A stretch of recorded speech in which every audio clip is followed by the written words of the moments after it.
Ассалаумағалейкум қазақ елі, ассалаумағалейкум қырғыз елі. Достар, Туран бірлігі деп осыны айтуға болады. Міне Қайрат інім Қытай қазағы, өкінішке орай Қазақстан мемлекеті азамат бермегесін Қазақстаннан кетуге мәжбүр болды. Қайрат інімізді қарсы алдық. Аэропорттан қырғыз інім кездесті. Есімі Нұрсұлтан, өзі аудармашы болып істейді екен. Ағылшын, түрік тілін, 5 тілді біледі, шет тілдерін сол кездесіп жәрдемші болып жатыр. Алланың қалауымен осы Түркияның астанасы Анкарада кездестік. Қазір амал әрекеттер жасаймыз.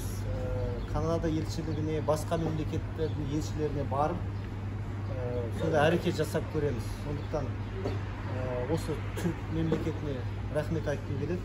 Осы Қайрат інімізге рұқсат беріп, кері қайтармай, қазақтың КМБ-сіне, Қытайдың қолына бермей, сол міне Туран бірлік деп осыны айтуға болады. Түрк астанасында қазақ, қырғыз, түріктер бәріміз бас қосып отырмыз.